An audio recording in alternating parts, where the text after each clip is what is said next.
I lived alone in a small house in upper Wisconsin. It's in a small community with a couple dozen houses in the area, but it's a few miles away from town. I'd been living in that same house for about 4 years, and for the most part, I hadn't had any issues. I liked not being in a busy area and just having trees surrounding the community. I worked a normal 9-to-5 job though, which meant driving into town most days and getting home around 6. This all happened last year, and afterwards, I sold my house and moved closer to town because the thought of it happening again still gives me chills.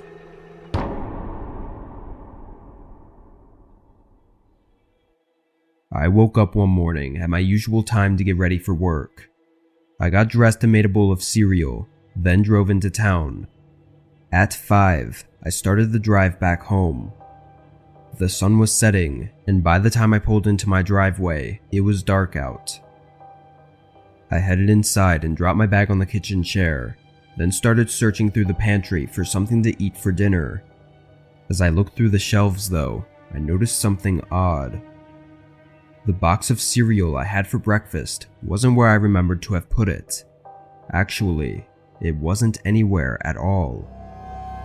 I looked around the kitchen for a minute, just really confused and thinking that I was losing my mind. I got frustrated after a bit and gave up, making a quick dinner and trying to enjoy the rest of the night. At 10 o'clock, my eyes were getting really heavy, so I turned off the TV and stumbled into the kitchen to fill up my water bottle before bed. Then I went over to the back door to turn off the back porch lights, but just before I switched them off, I saw something far back at the edge of the yard. A figure standing among the trees just past the reach of the lights. I had no way to get a closer look, so I just stood there looking at them for a few seconds until I saw them walk away deeper into the forest. It was really strange and gave me chills, but I wasn't really sure what exactly even happened. I was more confused than anything. I switched off the lights and went to bed. In the morning, I got ready for work again and went downstairs. But when I opened the pantry, the box of cereal was there. The one that I thought had been missing. It was sitting right where I'd left it. I figured I just missed it somehow and quickly ate and went to work. All day though, I sat at my desk thinking about it. The more I thought of it, the more sure I was that it was not there yesterday. Then the figure by my house came to mind and only got me more freaked out. It was Friday though, so I had the weekend to relax and collect myself. At 4, my boss let the staff go home early, which was a big relief for me because I couldn't focus anyways. I drove home, getting there just before 5. As soon as I stepped through the door though, something was off. I didn't know what, but I could just feel it. I walked into the kitchen and everything seemed to be in place. I froze. It came from the living room.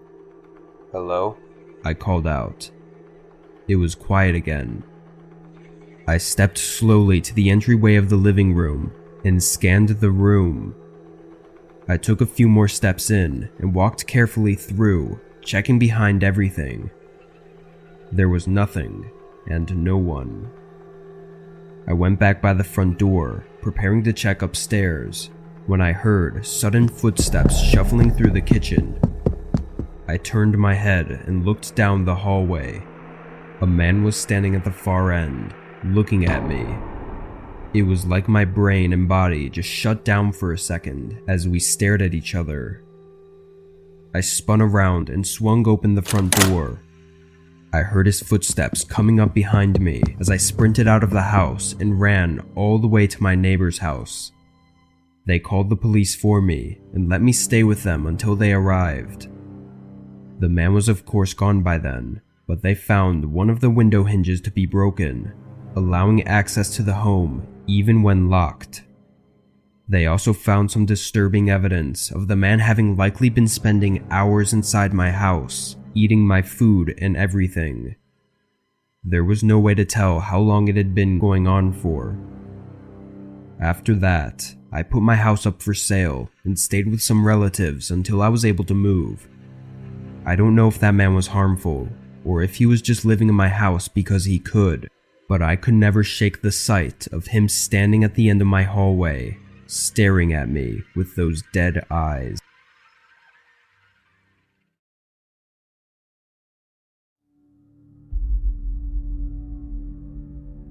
I was 16 at the time, and I lived with my single mom in an apartment. I was an only child, and my mom worked 2 jobs, so I was left home alone pretty often once I got old enough to take care of myself. I was never scared of being alone, mostly because I was in an apartment complex with a lot of other people living above and below me. On this day, my mom was working both jobs, so when she got out of her first shift at 2, she went straight to her next shift that started at 3 and ended at 11. It was summer, so I was out of school. I didn't have a car or anything, so all I could really do was walk around or stay home. I spent most of my morning watching TV and even took a short nap. At 6, I was getting hungry for dinner. We didn't have much of anything for me to eat though, so I took some cash off the counter and walked to the grocery store. It was a 40-minute walk, but at least the weather was nice. I got something small to snack on, as well as a frozen meal, then started the walk back. It was already dark out, but the whole road home was well lit and not in a dangerous area, so I wasn't worried.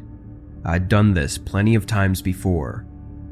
Halfway back though, I recognized that a man walking a ways behind me was taking all the same turns as me. I picked up the pace, but I never seemed to lose him. The final road led straight to the apartment complex, and there was nothing else down there, but he still trailed behind me. I was nervous, but also aware that it was most likely just someone else who lives in one of the apartments. I got to the entrance and went up to my room.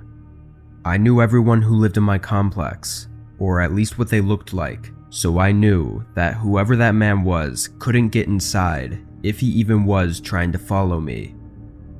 I took my frozen meal out and started heating it up in the microwave. About a minute went by before I heard a buzz from the room below me, then from my room, and then the one above me. It was someone at the entrance door requesting to be buzzed in. This was something people would do often if they forgot their keys. They would ring all of the rooms in hopes that someone would be kind enough to buzz them in. I waited for a moment, then heard the faint sound of the entrance door unlocking and opening. Someone let them in. I walked around and put my ear against the door, listening carefully. I heard a knock at one of the rooms downstairs, then someone answered.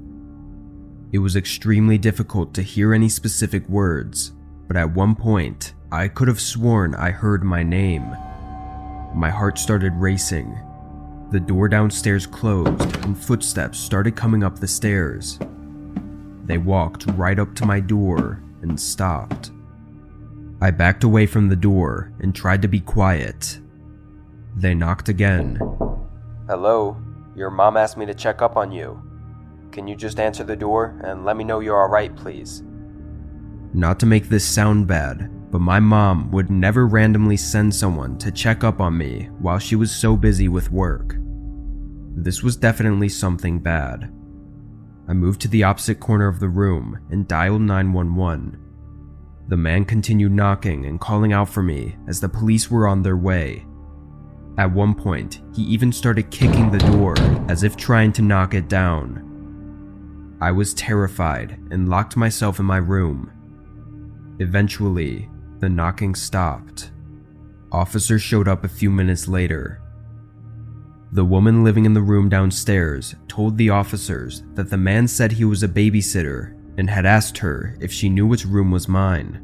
She said he knew my name and everything, so she didn't even think not to trust him. It's pretty clear though that he was probably trying to kidnap me. Unfortunately, they had no way of identifying the man aside from the woman's description, so he was never found. It still creeps me out though, wondering how the man knew my name and that my mom wasn't home. How long had he been stalking me for? And is he still?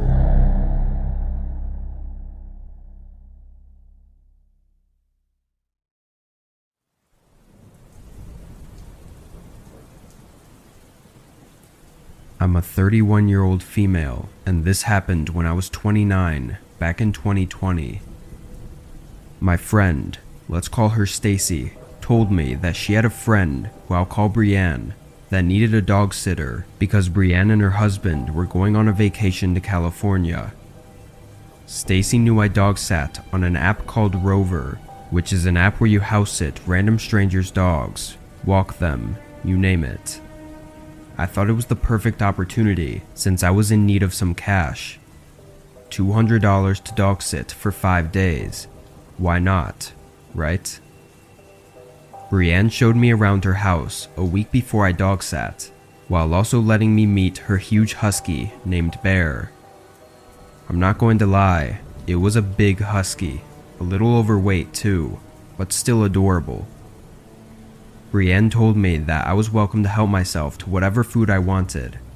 The front door also included a lock where you punch in a number code to get in, so it was pretty secure.